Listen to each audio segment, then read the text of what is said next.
Εικόνες από μια Αθήνα. Πώς λέει το κομμάτι, εικόνες από μια έκθεση.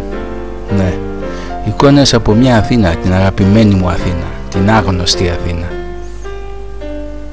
Παραμελημένη, η πιο πολύ, το μεγαλύτερό της μέρος. Δεν είναι ούτε η Ακρόπολη, ούτε το Σύνταγμα, ούτε η Κηφισιά, ούτε όλες αυτές τις φωτογραφίες που ανεβάζει ο κόσμος στα διάφορα κοινωνικά δίκτυα.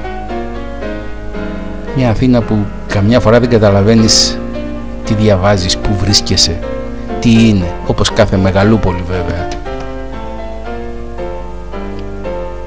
Μια παράξενη πόλη, με τους κούλιδες της, τη Chinatown με την αρχιτεκτονική της παντελώς άγνωστη για μας, τα μπαχαρικά της,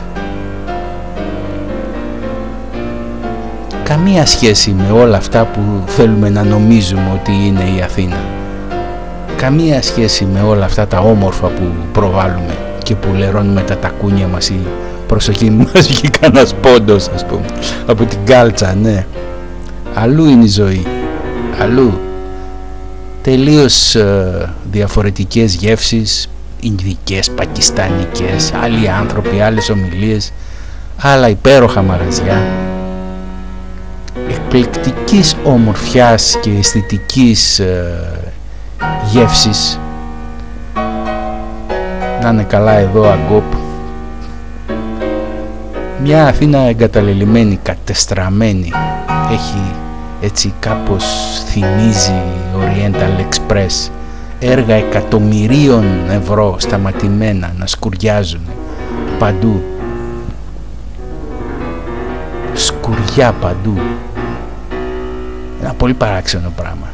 Και φταίνε υποτίθεται οι εργαζόμενοι και πρέπει να μειωθούν οι συντάξεις από τα έργα του κράτους που έχουν μείνει έτσι. Αυτό είναι 100 μέτρα από την Ομόνια. Σκελετά παντού.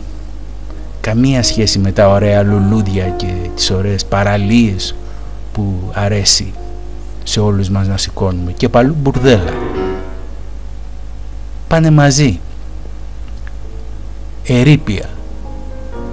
Στο κέντρο της Αθήνας. Πόσο βλακώδες είναι να λέμε ότι ό,τι δεν δουλεύει καλά στην Ελλάδα είναι μπουρδέλο, που είναι η πιο οργανωμένη επιχείρηση.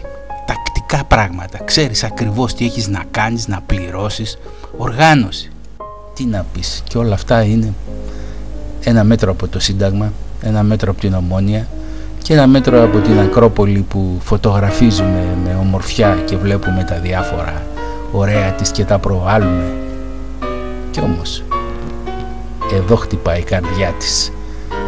Δεν καταλαβαίνεις τι να διαβάσεις. Άλλοι χώροι. Εμάς είναι να μην λερωθεί το χέρι μας, ας πούμε. Τελείως διαφορετικές παραστάσεις. Κι όμως την αποφεύγουμε, δεν την προβάλλουμε. Δεν θέλουμε να σκεφτόμαστε ότι έτσι είναι. Ή καμιά φορά ζούμε σε ένα κλειστό κόσμο. Εδώ είναι χαρακτηριστικό. Προσπαθεί η Αθήνα να μπει στην εποχή της τεχνολογίας. Το καφάου μετατρέπεται σε fiber optics. Και απλωμένα. Τα πάντα, η τέχνη έχει φτάσει σε επίπεδα πλέον καταθλιπτικά, ας πούμε. Προσπαθούμε να επιβιώσουμε. Σειρές από τα σπίτια της Ιδονής νομίζουμε ότι δεν υπάρχουν. Και όμως Ανατολή, Δύση, Βορράς, Νότος, τι χανουμάκια, τι Ευρώπη, τι... Ακόμη και αυτός ο θεσμός το τελευταίο μήνα, δίμηνο περνάει πολύ μεγάλη κρίση. Είναι κρίμα αυτό που συμβαίνει τώρα. Όσοι θέλουν, όσοι νομίζουν, εκτός από το να σηκώνουν τραγούδια και ωραία πραγματάκια, μπορούν να βρίσκονται εδώ στη Σαπφού, στη Σοκράτους και να προσφέρουν 1-2 ωρίτσες τη βδομάδα. Κι όμως όλα αυτά τα πράγματα τα ξεχνάμε. Νομίζουμε ότι δεν υπάρχουν ή επειδή δεν τα λέει η τηλεόραση. Εδώ, στη Σοφοκλέους. Τι είναι Σοφοκλέους? το δέσιμο του ψεύτικου με το αληθινό. Και όλα τα μαγαζιά κλειστά, όπου πιάνει το μάτι σου, κλειστά τα μαγαζιά. Από τη Στουρνάρα που ήταν κάποτε ο πιο ακριβός, από τους πιο ακριβούς δρόμους Αθήνας, μέχρι, τέλος πάντων, να μην προχωρήσω, κλειστά, κλειστά, κλειστά, κλειστά, κλειστά, κατεβασμένα ρολά. Και όλη η μαχητικότητα είναι στο να γράφουμε στους τοίχους και να κάνουμε έτσι αντίσταση στον τοίχο.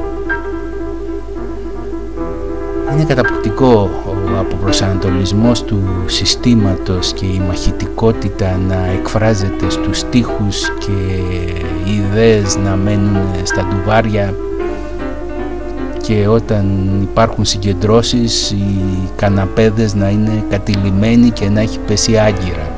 Πολύ ωραίο αυτό. Μένω στα Εξάρχεια είναι έγκλημα, πρέπει να μου βάφει τον τοίχο συνέχεια, και όλα τα δώρα αυτά που γνωρίσαμε η γενιά δικιά μας. Και ένας παράξενος αστυνομικός που έκανε μια βλακώδη κίνηση, τέλος πάντων.